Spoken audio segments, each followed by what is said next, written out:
नमस्कार दोस्तों, हम पढ़ रहे हैं आरबीएससी 12th मैथ में एक्सरसाइज नंबर 8 है और एक्सरसाइज नंबर 8 के कुछ एग्जाम्पल्स अपन कंप्लीट कर चुके हैं। एग्जाम्पल नंबर 1 से लेकर 6 तक के हम कंप्लीट कर चुके हैं। आज हम पढ़ेंगे एक्सरसाइज 8.1 और 8.1 के अंदर फर्स्ट क्वेश्चन अपने पास दिया गया है। यदि आपने हमारा चैनल सब्सक्राइब नहीं किया तो प्लीज चैनल को सब्सक्राइब करें तथा लाइक करें तथा शेयर करें।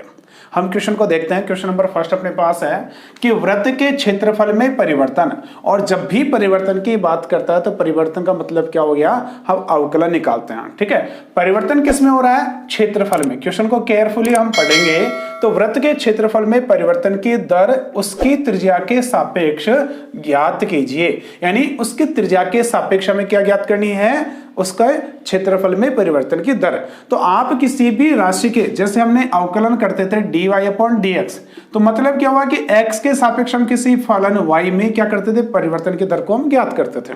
तो इसमें किसके सापेक्ष, त्रिज्या के सापेक्ष। तो त्रिज्या के सापेक्ष यानी जहां पे x है, x क्या है यहाँ पे स्वतंत्र चर और y क्या है यहाँ पे आश्रित चर। तो यहाँ पे जो स्वतंत्र चर है वो क्या रहने वाला, अब त्रिज्या रहने वाली है, r यहाँ पे रहने वाली है। ठीक है, और जब त्रिज्या r बराबर 3 सेंटीमीटर तथा r बराबर 4 सेंटीमीटर हो तो इनके ऊपर क्या करना है, क्षेत्रफल में परिवर्तन की दर को हमें ज्ञात करना है। किसके अंदर, वृत्त के अंदर। तो सबसे पहले हम बात करें वृत्त का क्षेत्रफल। तो वृत्त का क्षेत्रफल क्या होता है भाई, क्षेत्रफल को a से डिनोट करते हैं, यानी एरिया अपने पास आ गया। तो वृत्त का क्षेत्रफल होता है पाई आर स्क्वायर। ठीक है, तो वृत्त का क्षेत्रफल क्या हो गया, पाई आर स्क्वायर, और इसका a अपने पास क्या हो गया, एरिया यानी क्षेत्रफल ये आ गया। इसका क्या करते हैं, r के सापेक्ष, किसके सापेक्ष पूछा है, त्रिज्या के सापेक्ष। त्रिज्या को किससे डिनोट करें, r से। तो हम क्या करते हैं, r के सापेक्ष अवकलन करने पर। ठीक है भाई, तो r के सापेक्ष अवकलन करेंगे तो अपने पास क्या है, dA/dr हो जाएगा। और यहां पे क्या आएगा, तो पाई तो क्या है, कांस्टेंट है। ठीक है, और इसका अवकलन करेंगे तो क्या आएगा, d/dr, और किसका, r स्क्वायर का हम अवकलन करेंगे तो अपने पास आएगा dA/dr equal to pi as it is, और r स्क्वायर का अवकलन अपने पास क्या होगा, 2 और r। ओके, और ये इसका अवकलन आ गया तो इसको हम लिख सकते हैं dA/dr, और यहां पे आ गया 2 पाई r। अब अपन को पूछा क्या है कि जब r बराबर 3 हो, r बराबर क्या दे रखा है, 3, जब r त्रिज्या की वैल्यू कितनी हो, 3 पर, तो इसमें क्या परिवर्तन हो रहा है, और r बराबर 4 हो जब परिवर्तन क्या हो रहा है। तो हम लिख सकते हैं इक्वेशन नंबर फर्स्ट अपने पास ये आ गई। ये इक्वेशन नंबर कौन सी आ गई, फर्स्ट आ गई। तो हम लिखें जब अपने पास क्या r इक्वल टू 3 हो तब क्या होगा, तब हम लिखेंगे dA/dr, और r बराबर कितना दे रखा है, r बराबर 3 दे रखा है। तो 3, इस पर क्या परिवर्तन होगा, तो 2 पाई r की जगह कितना होगा, 3, और इसको सिंप्लीफाई करेंगे तो dA/dr, और किस पर, r बराबर 3 पर। ठीक है, और कितना, 3 दूनी 6 पाई। अब किस में परिवर्तन हो रहा है, ये क्षेत्रफल में। तो क्षेत्रफल हमेशा किस में रहता है, स्क्वायर में, तो सेंटीमीटर स्क्वायर, और सेकंड है तो पर सेकंड के हिसाब से, मिनट है तो मिनट के हिसाब से अपने को ये निकालना है।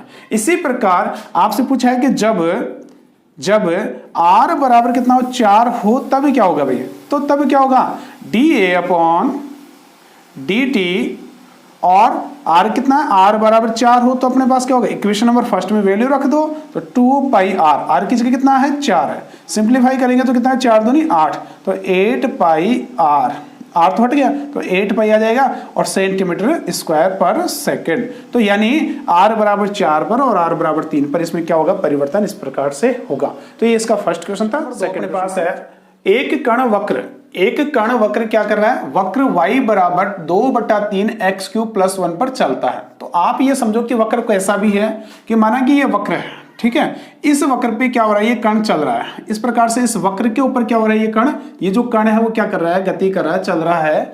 तो हमें पूछा है वक्र पर उन बिंदुओं को ज्ञात कीजिए, यानी वक्र पर उन बिंदुओं को, यानी कोई बिंदु यहाँ पे कोई निर्देशांक होगा तो उन बिंदुओं को ज्ञात कीजिए जहां y निर्देशांक में परिवर्तन की दर, यानी y में परिवर्तन हो रहा है और x निर्देशांक में परिवर्तन की दर की दुगनी हो। क्या कह रहा है कि y के अंदर क्या हो रहा है, परिवर्तन दुगुना हो रहा है कंपैरिजन किसके, x के, तो हमें क्या करना है, उन बिंदुओं को ज्ञात अपन को करना है, यानी x और y की वैल्यू फाइंड आउट करनी है। ठीक है, तो हमें देखो वक्र अपने पास है, तो ये वक्र का समीकरण है, क्या दे रखा है, वक्र का समीकरण। तो वक्र का समीकरण अपने पास क्या दे रखा है, समीकरण अपने पास है y बराबर 2/3 x क्यूब प्लस 1 है, ये वक्र का समीकरण है।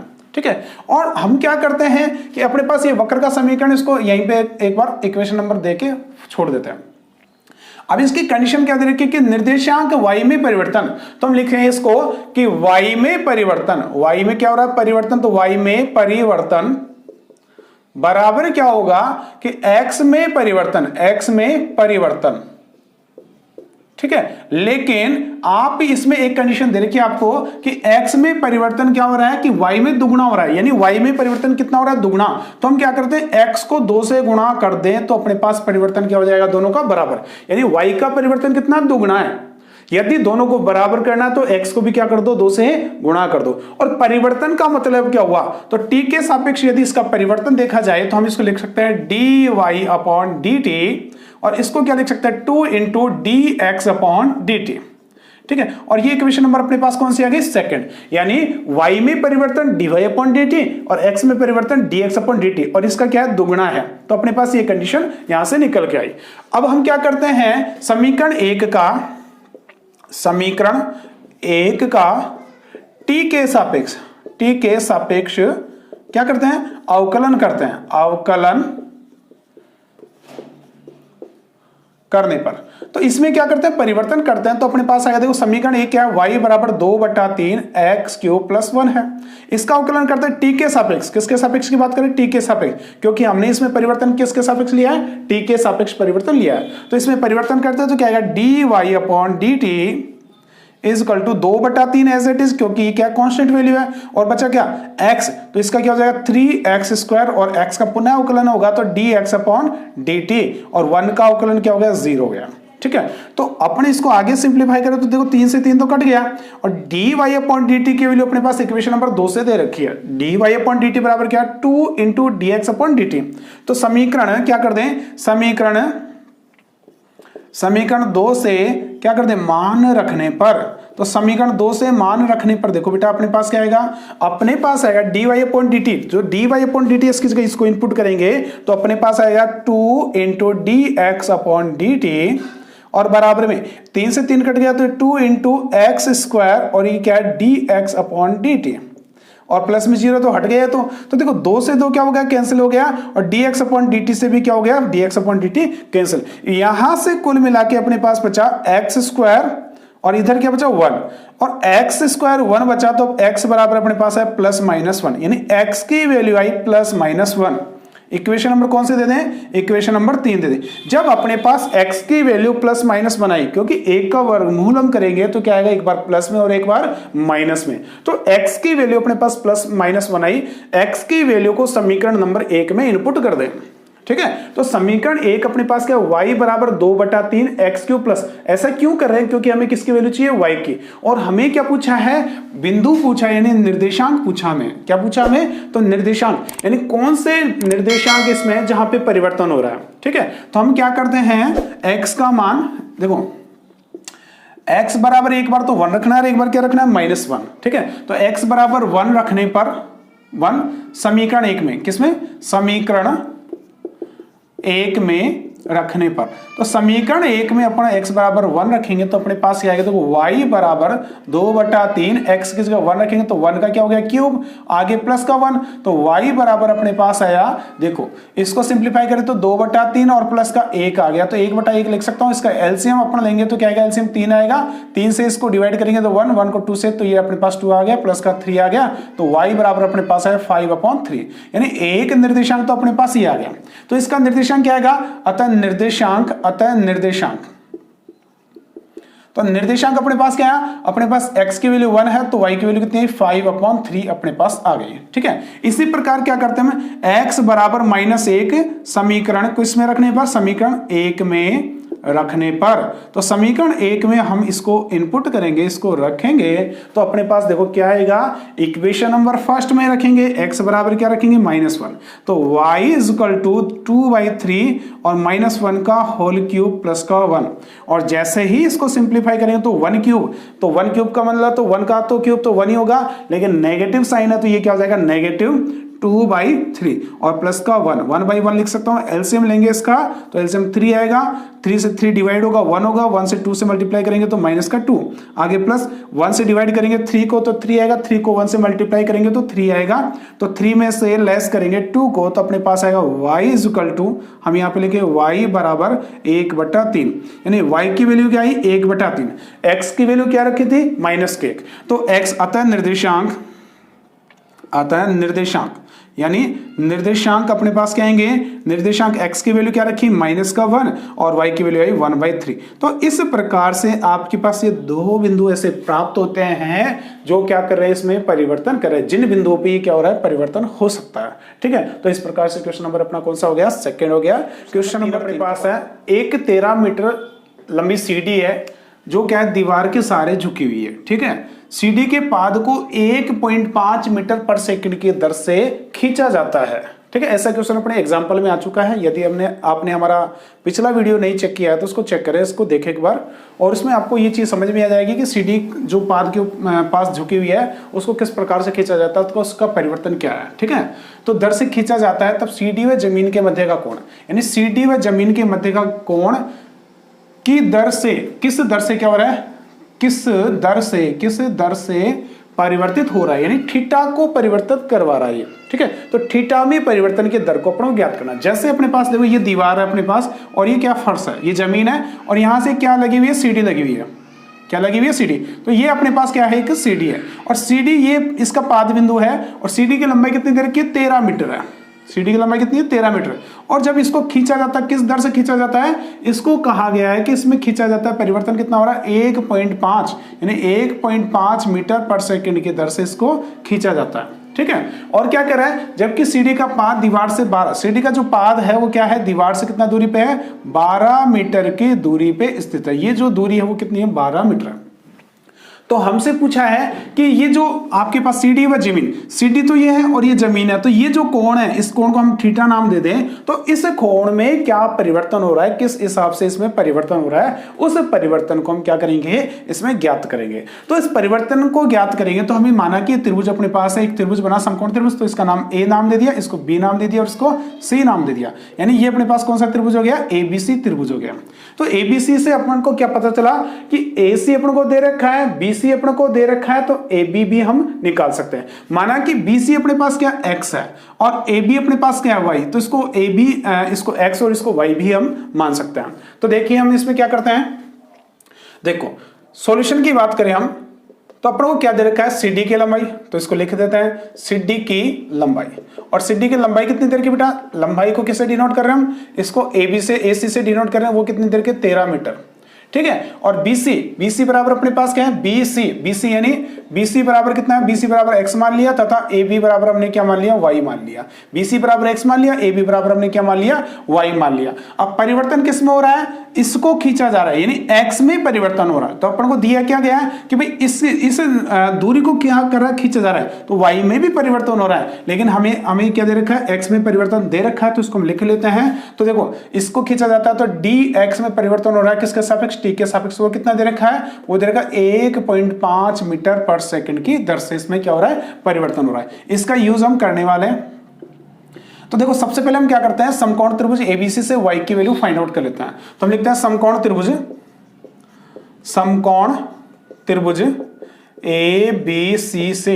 तो समकोण त्रिभुज एबीसी से क्या होगा, पाइथागोरस प्रमेय हम इसमें लगाएंगे। तो पाइथागोरस प्रमेय क्या होती है कि सबसे बड़ी भुजा का वर्ग शेष भुजाओं के वर्गों के योग के बराबर होता है। या हम कह सकते हैं कि कर्ण का स्क्वायर बराबर लंब का स्क्वायर प्लस आधार का स्क्वायर। तो कर्ण कितना है इसका, देखो कर्ण का स्क्वायर हम लिख सकते हैं, इसको हम लिखें, इसको AC का स्क्वायर बराबर AB का स्क्वायर प्लस BC का स्क्वायर। ओके, BC क्या है इसकी, ये भुजा, AB ये भुजा, और ये क्या है सबसे बड़ी भुजा कर्ण है इसकी। AC की वैल्यू कितनी देर के, 13 का स्क्वायर, और AB की वैल्यू हमें फाइंड आउट करनी है, ये कितनी देर के, y देर के, तो y लिख लेते हैं इसमें, वाई स्क्वायर और BC का मान कितना दे रखा है 12 है। तो आप जानते हो वाई स्क्वायर बराबर क्या हो जाए 13 का स्क्वायर 169 माइनस 12 का 144, इसमें से इसको घटाया तो वाई स्क्वायर बराबर आया 25। तो वाई बराबर अपने पास आया, वाई बराबर आया प्लस माइनस 5 यानी 5, क्योंकि ये दूरी है तो दूरी हमेशा क्या होगी धनात्मक होगी। अब दूरी अपने पास आ गई, हम क्या करते हैं थीटा की वैल्यू निकालते हैं। तो थीटा का रिलेशन किससे देखते हैं, थीटा कब निकालते हैं, तो थीटा के लिए अपन को क्या चाहिए, हमें चाहिए लाल बट्टा कक्का के ए, इनसे हम थीटा की वैल्यू निकाल सकते हैं। तो थीटा का रिलेशन एक तो देखो कर्ण है और एक अपने पास क्या है थीटा, तो कर्ण में और इसको मान लेते हैं आधार, तो आधार और कर्ण किस में आ रहा है, आधार और कर्ण किस में आ रहा है कोस में। वैसे हम साइन से भी इसको कर सकते हैं, लेकिन अपने लिए आसान कौन सा रहेगा, आधार और कर्ण रहेगा। तो आधार और कर्ण से हम करें तो आधार और कर्ण किस में आता है, कोस थीटा का यूज हम क्या कर लेते हैं, इसमें यूज कर लेते हैं। ठीक है, तो हम क्या करते हैं, देखो समकोण पुनः हम क्या करते हैं, पुनः समकोण त्रिभुज ए बी सी से, और एबीसी में कौन सा लगाएं कि अपने पास क्या होता है साइन थीटा और कॉस थीटा लगा दे। तो कॉस थीटा बराबर क्या होता है आधार बटे कर्ण। ठीक है, तो कॉस थीटा मतलब क्या, थीटा की वैल्यू अपन को ज्ञात करनी है। तो कॉस थीटा तो एज इट इज, आधार कितना है इसका, तो आधार की बात करें तो आधार कितना है इसका x मान लेते हैं। तो आधार तो अपने पास आ गया x और कर्ण कितना इसका दे रखा है 13 है, तो 13 इसका कर्ण हो गया। इसको हम फाइंड आउट करेंगे। देखो यहाँ पे x है तो यहाँ पे x की वैल्यू नहीं रखनी हमें, ठीक है, और जैसे ही वैल्यू रखेंगे इसका अवकलन करेंगे तो ये पूरा 0 हो जाएगा, तो हमें परिवर्तन नहीं पता चलेगा। इसका क्या पता नहीं चलेगा, परिवर्तन, क्योंकि हमें परिवर्तन का क्या करना है, यूज करना है। ठीक है, तो परिवर्तन अगर इसको हम 12 है मानते हैं तो इसमें परिवर्तन पता नहीं चलेगा, और परिवर्तन पता नहीं चलेगा तो क्या हो जाएगा, ये 0 हो जाएगा। तो इस कंडीशन में हम क्या करेंगे, इसकी वैल्यू नहीं रख के इसको जो माना हमने x उसको इनपुट हम करते हैं। ठीक है, अब क्या करते हैं, टी के सापेक्ष अवकलन करने पर तो टी के सापेक्ष अवकलन करने पर अपने पास क्या आएगा, देखो इसका अवकलन करेंगे तो डी, इसका टी के सापेक्ष अवकलन करेंगे तो कोस का अवकलन यानी डी अपॉन डी टी, और किसके सापेक्ष टी कोस थीटा का अवकलन करेंगे, और बराबर इसका अवकलन करेंगे तो 1/13 तो ऐसे कैसे, और डी अपॉन डी टी और किसका एक्स का अवकलन करेंगे। तो इसको सिंप्लीफाई करें तो कोस का अवकलन क्या होता है भाई, कोस का अवकलन होता है माइनस का साइन थीटा, और थीटा टी के सापेक्ष कर रहे तो यहां पे क्या आएगा, D theta upon D T अपने पास आएगा। ठीक है, और बराबर 1/13 ऐसे कैसे, x का अवकलन क्या हो गया, x का अवकलन अपने पास आ जाएगा क्या, dx अपॉन dt। ठीक है, यहां पे 1 मत कर देना, क्योंकि 1 कब होगा, जब x के सापेक्ष इसका अवकलन करेंगे, लेकिन हम किसके सापेक्ष कर रहे हैं, t के सापेक्ष। तो t के सापेक्ष अवकलन करेंगे तो ये आएगा dx अपॉन dt, और dx अपॉन dt की वैल्यू हमें समीकरण 1 से दे रखी है, और हमें परिवर्तन किसमें पूछा है, हमें पूछा है कि कोण किस दर से, यानी कोण किस दर से परिवर्तित हो रहा है, यानी कोण में परिवर्तन पूछा, तो कोण में परिवर्तन ये है, तो हमें किसकी वैल्यू चाहिए, साइन थीटा की।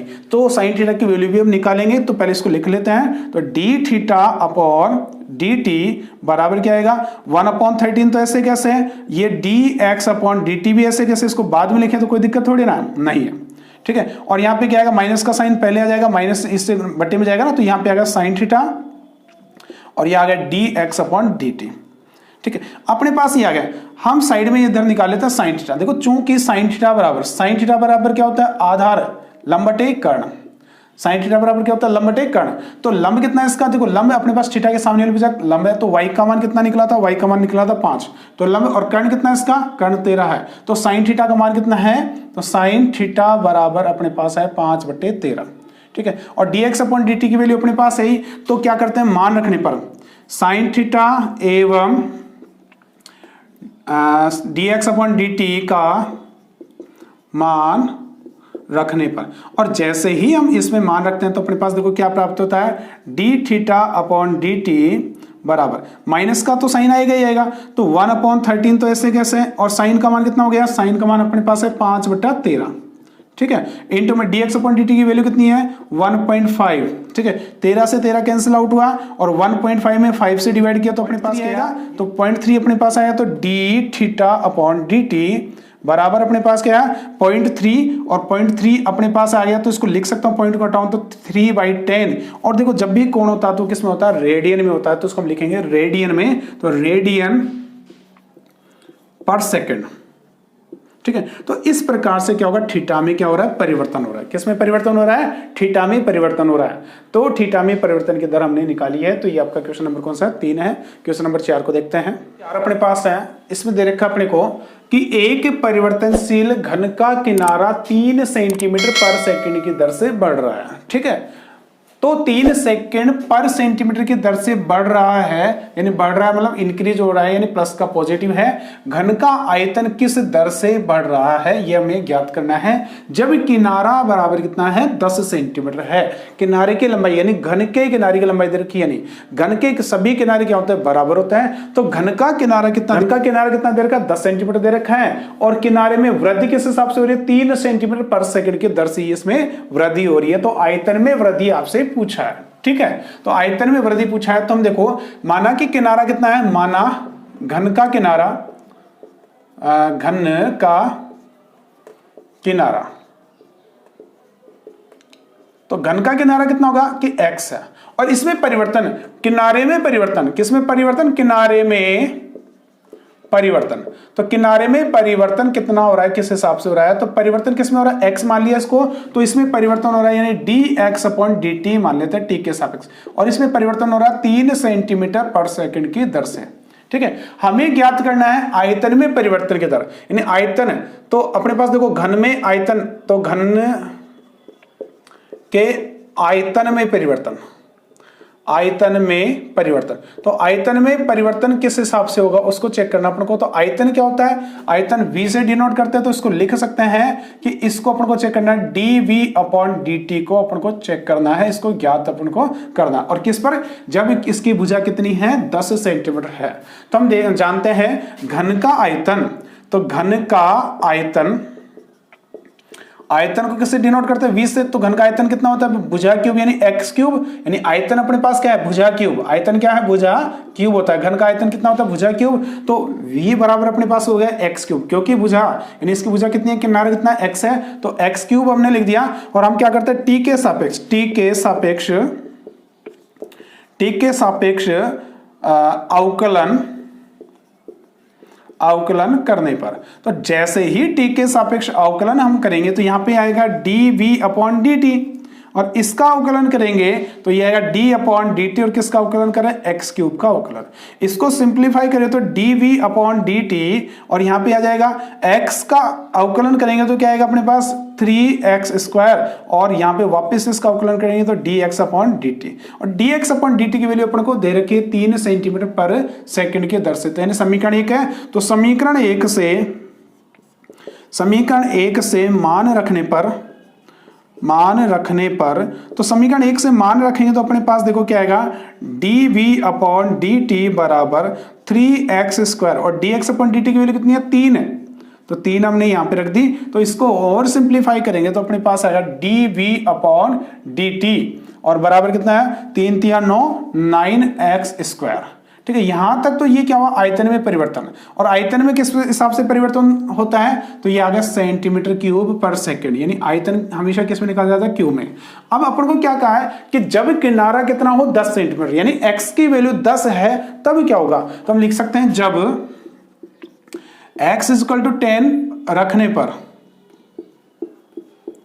या है तब अपने पास क्या होगा, dv अपॉन dt, और ये क्या हो जाएगा 10 इसमें रखेंगे, x बराबर 10 रखने पर तो क्या आएगा 9, और ये आएगा 10 का स्क्वायर और सेंटीमीटर क्यूब पर सेकंड। और इसको हल करेंगे तो 10 का स्क्वायर 100, 100 को 9 से गुणा गया तो 900 सेंटीमीटर क्यूब पर सेकंड। यानी इसके आयतन में परिवर्तन किस हिसाब से होगा, 900 सेंटीमीटर क्यूब पर सेकंड के हिसाब से इसमें क्या होगा, परिवर्तन होगा। तो इस प्रकार से क्वेश्चन नंबर अपना कौन सा हो गया, 4 हो गया। क्वेश्चन नंबर 5 को हम चेक। इसमें कहा गया है कि एक गुब्बारे को 900 सेंटीमीटर क्यूब पर सेकंड की दर से क्या किया जाता है, फुलाया जाता है। अब देखो गुब्बारे को फुलाया जाता है तो गुब्बारे का आकार शेप क्या है, इसमें गोलाकार होगा। ठीक है, कैसा शेप होगा, इसको गोलाकार शेप होगा। तो यानी इस प्रकार से गुब्बारा है तो इसको क्या किया जाता है, फुलाया जा रहा है। ठीक है, और किस दर से फुलाया जा रहा है, 900 सेंटीमीटर क्यूब पर सेकंड की दर से क्या किया जा रहा है, फुलाया जा रहा है। यानी इसमें क्या हो रहा है, परिवर्तन हो रहा है। किसमें परिवर्तन हो रहा है, यानी इसको फुलाया जा रहा है। पहले माना कि ये गुब्बारा ये था और इसको फुला के इंक्रीज हुआ, तो इंक्रीज हुआ तो ये क्या हो गया, बढ़ गया। ठीक है, और बढ़ने के बाद क्या हुआ, इस शेप में आ गया। तो यानी इसमें आयतन में क्या हो रहा है, परिवर्तन हो रहा है। आयतन में परिवर्तन किस दर से हो रहा है, 900 सेंटीमीटर क्यूब पर सेकंड के दर से इसमें परिवर्तन हो रहा है। तो हमें पूछा कि तब गुब्बारे की त्रिज्या में परिवर्तन की दर ज्ञात कीजिए, यानी गुब्बारे की जो त्रिज्या है, इसकी रेडियस है, इसमें किस हिसाब से परिवर्तन होगा, किस दर से इसमें परिवर्तन होगा, जब r बराबर कितना दे रखा है, 15 सेंटीमीटर अपन को दे रखा है। तो हम जानते हैं कि देखो गुब्बारे का आयतन यानी आयतन, तो आयतन में परिवर्तन, आयतन में परिवर्तन, और आयतन में परिवर्तन कितना दे रखा है, परिवर्तन यानी dV/dt, और ये कितना दे रखा है, 900 सेंटीमीटर क्यूब पर सेकंड की दर से क्या हो रहा है, इसमें परिवर्तन हो रहा है। और निकालना क्या है, हमें ज्ञात अपन को करना है, तो ज्ञात करना है, ठीक है, ज्ञात क्या करना है, d त्रिज्या में परिवर्तन है, dr/dt अपन को ज्ञात करना है, ये फाइंड आउट अपन को करना है, ये निकालना है। इसको इक्वेशन नंबर 1 देख के छोड़ दोगे, ठीक है। अब हमें क्या जानते हैं कि गुब्बारे का आयतन, तो गुब्बारा कैसा है, गोलाकार है, तो गुब्बारे का आयतन हम लिखें, गुब्बारे का आयतन। तो गुब्बारे का आयतन क्या होगा, आयतन को v से डिनोट करें तो आयतन क्या होगा, 4/3 पाई r क्यूब, ठीक है। यदि आपने इसका बेसिक जो वीडियो है वो अगर नहीं देखा तो उसको एक बार देख ले, उसमें सभी फॉर्मूले आपको एज इट इज लिखवाए हुए हैं, और उसका जो लिंक है वो आपको डिस्क्रिप्शन बॉक्स में दिया गया है, उसको चेक कर सकते हो आप। तो गुब्बारे का आयतन अपने पास है v बराबर 4/3 पाई r क्यूब। इसका क्या करते हैं, टी के सापेक्ष, किसके, टी के सापेक्ष अवकलन करने पर, तो टी के सापेक्ष इसका अवकलन अपन करेंगे, तो अपने पास अवकलन करने पर क्या आएगा, dV/dt बराबर क्या आया, 4/3 और पाई तो एज इट इज, इसका डायरेक्ट अवकलन कर लेते तो अवकलन करें क्या होगा, 3 और r स्क्वायर, और r का वापस से अवकलन करेंगे तो dr/dt। क्यों कर रहे हैं वापस, क्योंकि किसके सापेक्ष करें, टी के सापेक्ष, और यहाँ पे वैल्यू किसकी है, r की है। तो इसको हल करें आगे तो क्या आएगा, dV/dt, और जो सिंप्लीफाई होता है उसको सिंप्लीफाई कर लो, 3 से 3 क्या हो गया, कट गया, यहाँ से क्या बचा, 4 पाई r स्क्वायर, और dr/dt की वैल्यू अपन को दे रखी होगी, सॉरी इसकी वैल्यू अपन को फाइंड आउट करनी है, तो dr/dt एज इट इज रहने दो, ठीक है। और dV/dt, तो dV/dt की वैल्यू हमें दे रखी है, तो यहाँ पे कितना आ जाएगा, 900, तो ये आएगा 900, 4 पाई r स्क्वायर कहां चला जाएगा, 4 पाई r स्क्वायर बटे में गया, तो यहाँ पे बचा dr/dt अपने पास आ गया। अब अपन को इसकी वैल्यू ये अपने पास आ गई, हम चाहे अपन को जो निकालना है, मान क्या है, r बराबर किसमें, 15 पे, उसको निकाल लेते हैं। तो जब हम लिखें, जब r बराबर 15 सेंटीमीटर है तब क्या होगा, तब इसकी वैल्यू क्या आएगी, तो dr/dt, इसमें परिवर्तन क्या हो रहा था, dr/dt, जब r बराबर कितना 15 है तो क्या परिवर्तन आया इसमें, तो जब परिवर्तन अपने पास आएगा 900, तो एज इट इज है, अपॉन में 4 पाई, तो 4 पाई भी एज इट इज है, 4 पाई, और r की वैल्यू कितनी है, स्क्वायर, r का स्क्वायर यानी 15 का स्क्वायर, यानी 15 × 15, ठीक है। और इसको और सिंप्लीफाई करें तो इसका भाग लगाएंगे 15 का, तो 15 × 15, 15 छिकी 90, 6 और 60, और 15 से वापस से डिवाइड करेंगे तो 15 से 15 चौके 60, और 4 से वापस कट गया 4, तो अपने पास ऊपर बचा 1 पाई, 1 बटा क्या बच गया, पाई। तो यह है dr/dt, अपने पास क्या बचा, अपने पास बचेगा r बराबर 15 पे 1 बटे पाई, और ये किस में बचेगा भाई, पाई अपने पास है, तो पाई की वैल्यू अगर आप चाहो तो रख सकते हो, और नहीं चाहो तो आप एज इट इज भी इसको छोड़ सकते हो। और त्रिज्या में परिवर्तन, तो त्रिज्या क्या होती है, सेंटीमीटर में इसमें दे रखी है, तो सेंटीमीटर में, तो इसके त्रिज्या में परिवर्तन होगा 1 बटे पाई, पाई का मान 22/7 है, आप रखना चाहो तो इसको रख के इसको सोल्व कर सकते हैं, ठीक है। तो ये क्वेश्चन नंबर अपना था 5।